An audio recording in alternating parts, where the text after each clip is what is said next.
If you've never been to an auto conference, this is the one to start at. If you're sick of auto conferences in general, or you just need something a little different, ASOTU is the place to be. September 11th through 13th. We only have a limited number of tickets, and most of our events have sold out. So exactly, we're just saying. We're really excited, and we just hope that you'll join us because we want to craft something that is for the whole industry, not just for a subset. Go to ASOTUCon.com. Get your tickets now.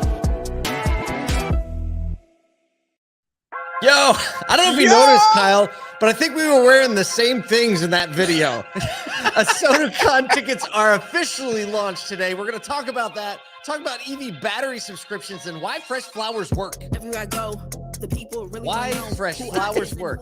They work for Look, I saw that. I can't wait to get to that article because I saw that and I was like, okay, this is something we can pull this down to auto real quick. So we'll get to the fresh flowers. Isaac, put that banner back up on the screen, will you? The ASOTUCon banner. So we had a pre-registration list for ASOTUCon tickets that maybe you were on it. That registration list had access. Oh, that just cycles on and off really quick. It doesn't stay up there, does it? That banner. It's okay. It's okay. We'll get it. So the pre-registration, they were able to buy tickets on Tuesday. And then we just kind of snuck it out to our email list this morning. And now everybody on the podcast world knows tickets are officially open. And the next step is we're actually going to talk about it on social media. So we wanted to give the OG community first dibs at the tickets as of, As of 6 a.m. this morning. We have 600 tickets. There are 453. There's actually less than that because I saw a couple orders come through. Yeah, definitely less than that. Yeah. So yeah, we get in line quick because we just announced them, and we between collaborators and speakers and the people that like bought them between Tuesday and today, they are flying off the shelf, and we know that it's going to be a high energy event for sure. And you know what's got me feeling really special is that people trust that it's going to be an amazing event. Obviously, you're going to get the energy, right? If you haven't, we just bring the energy every day as best we can, and you're going to have a great venue, and all the meals are included, which is great. And the hotel block is very affordable, and it's an amazing hotel. So that's the stuff that people know, but we haven't announced a single speaker yet. I know. That's really wild. And I think people know by this point, right? That the very first live stream ever for ASOTU was Rhett Reichert drops on camera first thing, right? So it's not straight like we're general going mode backwards, too, right? We're not going no. backwards on any of that. We're just going to keep pressing into, and we were talking yesterday, we were actually working through some of the content and just the way the panels and things are going to be structured. And we've got, probably 90% of everything locked down from speakers, everything. And we're really trying to do a good job of, hey, you're going to see a lot of the people that you've seen in the ASOTU arena, so to say, for a long time. You're going to see some new people to ASOTU that you might have seen in other places across the industry, NADA, Digital Dealer, DMSC, places like that are really crafting a new conversation. But then we're really working on a subset that is also part of the conversation that you may have never seen on a stage before, that you may have never met the industry partner, that you may have never met the dealer.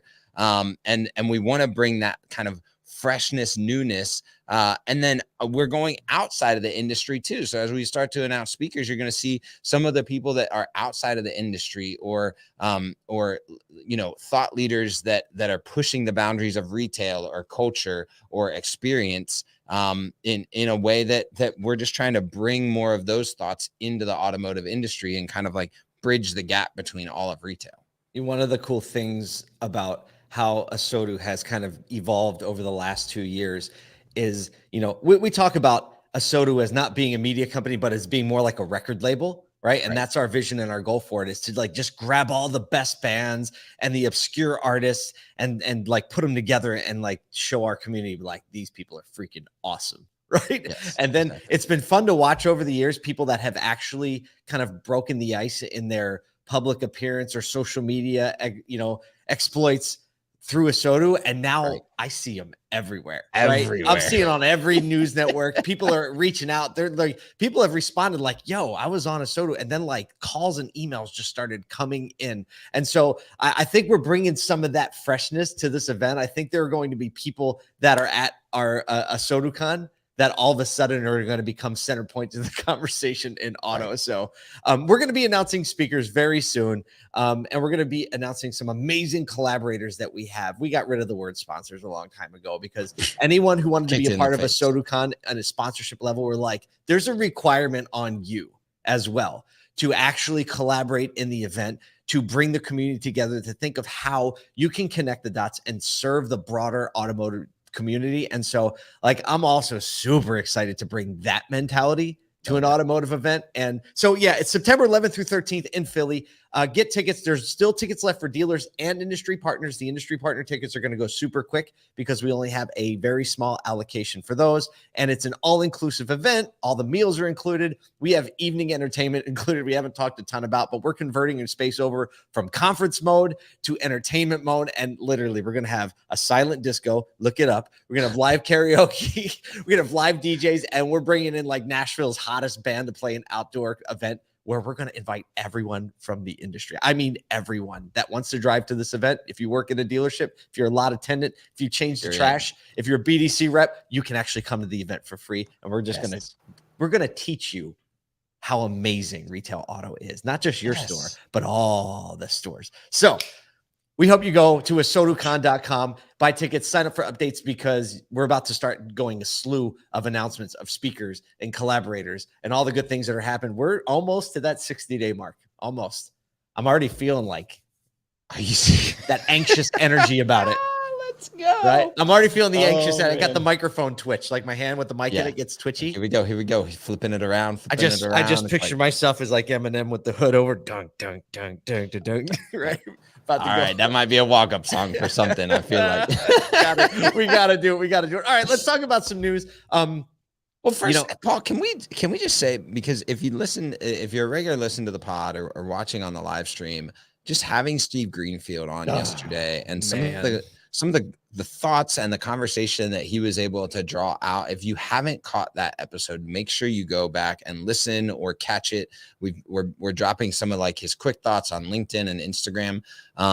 You're going to want to catch some of that stuff because it really is he's got a really clear picture and he does a very, very good job at being studious about the way the industry is right now and the way the industry is headed, and just drawing straight lines for both dealers and industry partners on just all the players and what the market's doing and how market forces are impacting real-time data. And man, just that guy, I'm telling you, I thought about it for the rest of the on LinkedIn.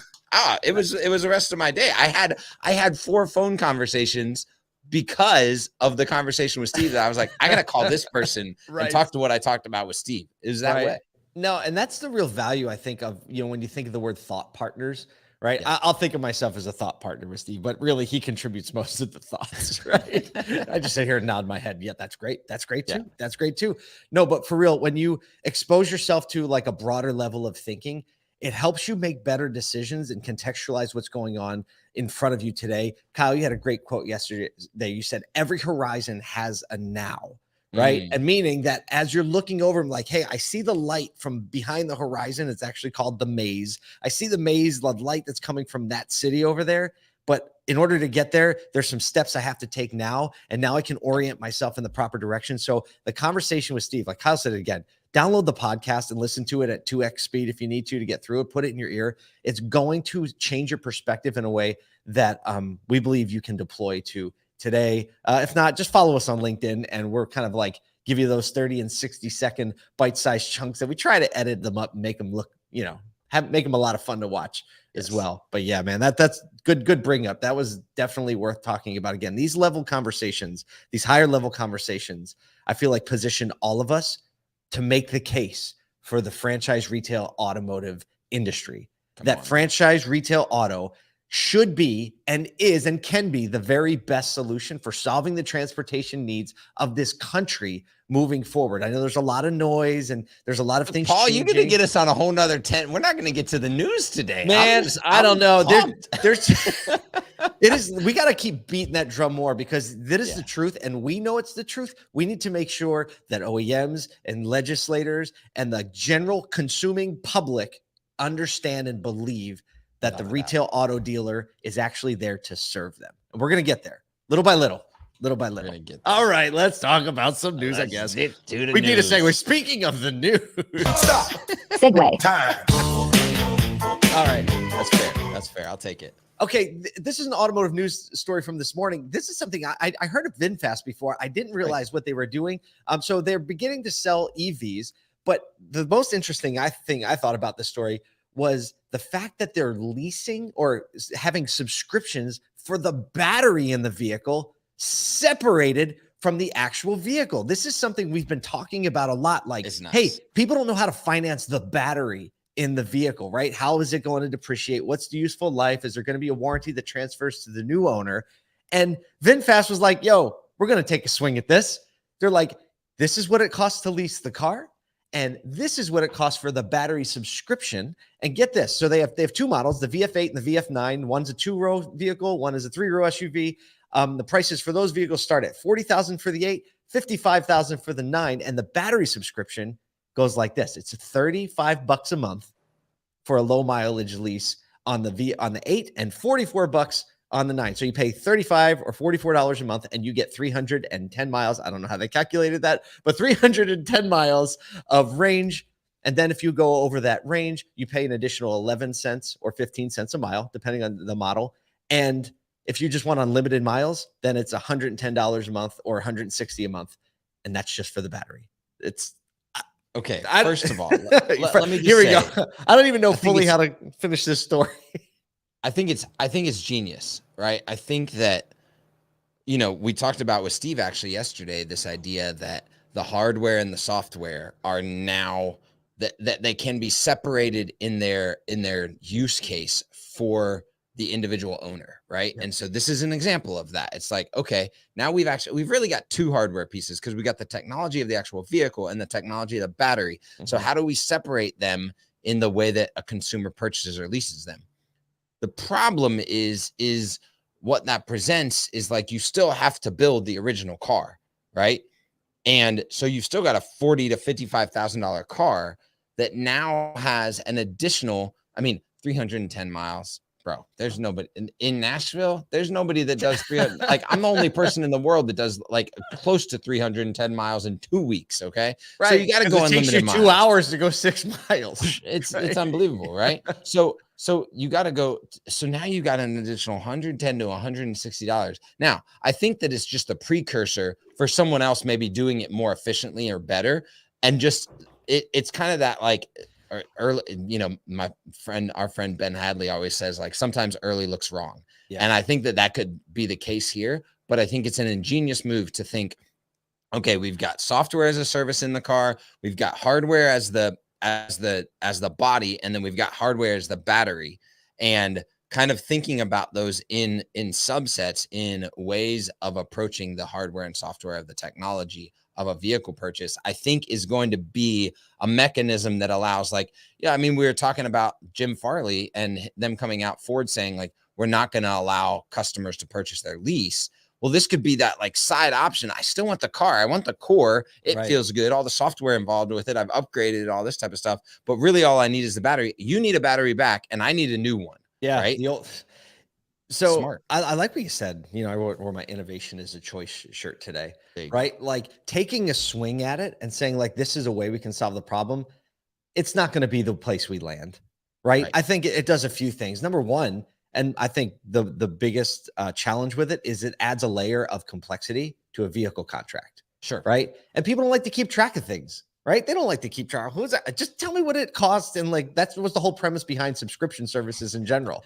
Right. Let's get the insurance in there. Let's get all that in there. And so this does add a level of complexity to it. However, it is a proposed solution for solving that problem. I think it takes one person to throw something on the table. And then before you know it, everybody starts iterating on it. And then you find something that the consumer actually likes. So, conventional if we take anything away from this, it is that conventional thinking, the way we used to do finance, the way we used to handle products and software and leases and subscriptions. Like, bye, Felicia.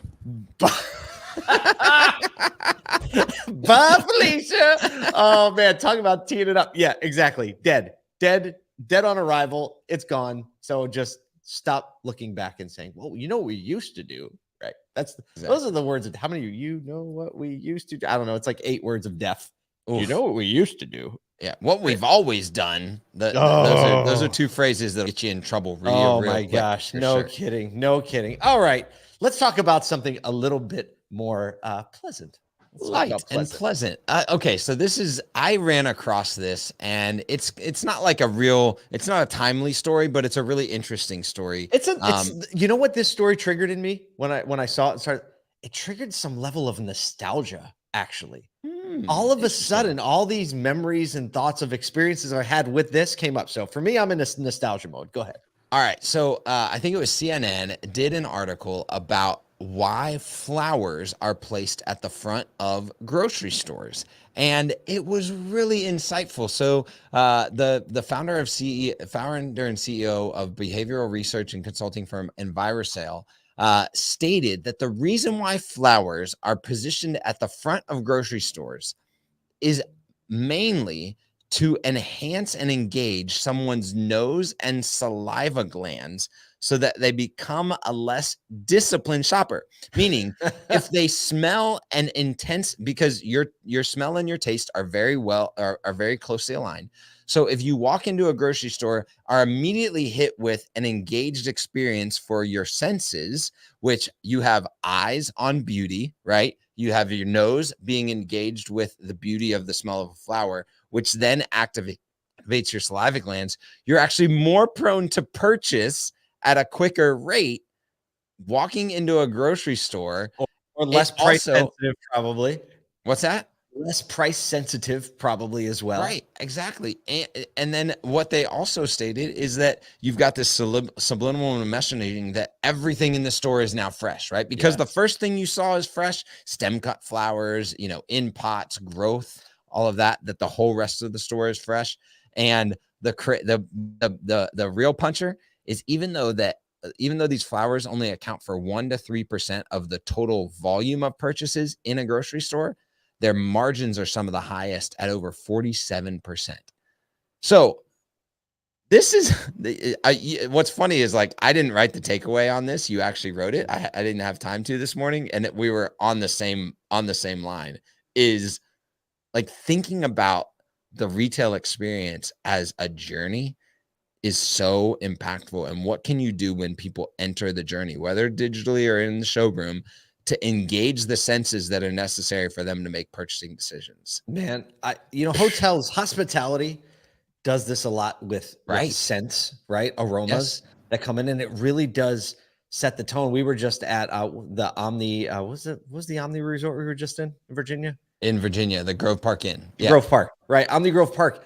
I noticed several times throughout the hotel that I would just get a whiff of like a scent, and it totally put me in a different mood. And it's pretty inexpensive to do that. Not saying like you have to do that, but really thinking about setting the mindset when you come in, because we know already that the consumer mindset walking in our store is not a positive one, right? Right. It's one that is full of anxiety. If someone walks into the service department, right, there's something probably went wrong in their life, right? Which is why they're coming to see you. Well, it's funny because actually Brian Benstock and Patrick Abad, two of our good friends, both say the same thing about their service experience. And one thing that they do on purpose is they bake fresh cookies multiple times throughout the day, because the fresh cookie reminds you of like coming home and being in a comfort place, right? Eating that fresh cookie and milk or whatever.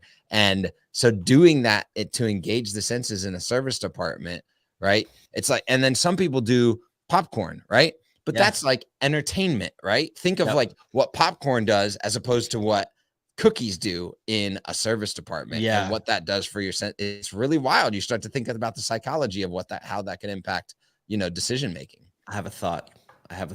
Go for it. So when you think of what a dealership has done in the past, probably for the last 50 years, to give a sense of something when you're driving by the lot, what have you seen dealers do on a sale day or something like that? What happens to the vehicles? Balloons, right? There he is. Balloons and popcorn, right? So that's kind of been our version of doing that. Right. What if we did flowers? We did some flowers on the cars. I think that would like set a different tone for the store. Wow. I don't know. We just like, it's easy from our seat to just iterate. Like, somebody do this. Somebody do this. Somebody try it. Right. But I bet it would work. I love taking, we try to take cues from retail because the consumer mindset is like retail is dialed into how somebody feels and what influences their mood and their feeling when they're in purchase and consideration. And we know by all the data shows us that an automotive purchase and consideration is one that is full of anxiety and pressure and stereotypes and all that. So I think we have to work twice as hard. I think we can take honestly, if you ever want to do some research on the way that a retailer enhanced like an ability for someone to purchase that was in their line, go check out, and whether you like the brand or not, Abercrombie and Fitch. Their retail experience, especially in the late 90s, early 2000s. I remember it well, Kyle. Well, if you were in the vicinity of it, you remember. I was in it well. high school. Oh yeah, right. Right. You could find your way to the Abercrombie and Fitch store in the shopping mall. Remember those? Yeah, from the other side of the shopping mall. Because they would like empty a bottle of cologne in the store every single day. But it really did, man. It really did drive that home. All right, speaking of things in the past. Stop. Segue. Time. For one reason or another, I was like this morning, it's like, what happened this day in history? I don't know why. We do it in the email sometimes. We've never done it on the morning show. But I did a quick search, and thanks to the History Channel, realized that today in 1930, July 7th, the construction of the Hoover Dam began. We all are familiar with the Hoover Dam, and kind of like the size and the scale of it. So planning actually to build it began 30 years earlier. It took 21,000 men working around the clock. Think about that. 21,000 people working ceaselessly, it says, for 5 years. And this part is nuts. They finished 2 years ahead of schedule. 2 years and millions of dollars under budget. Said no construction firm ever Since then. That was the last time that happened. They were like, this sucks. We had 2 years, right? We did 2 years ahead of schedule. How about all that planning we did for those 2 years? So what I loved about this is this was an energy production story and a story of how we could take the resources we have, implement some ingenuity and some big dreams, right? And 30 years prior, they saw a horizon, right? And they started taking steps then. And now it generates power and still does for over 1 million people. And it actually, I didn't realize this provides reliable water source for millions and millions more. So I thought that was just interesting. It's always fun for me. I love like what happened in history, but to realize that like, man, there were people on that hustle back in the early 1900s. And not granted, but judging by the effects and the under budget and the early, they were on that hustle pretty dang hard. They were on it hard. That's right. So we know you are on the hustle with us today. Look, if you haven't gotten ASOTU tickets, we hope you do it because we're going to continue that hustle. But whatever it is, just think that horizon over there has a now. So look down at your feet and be like, what can I step next? How can I step next?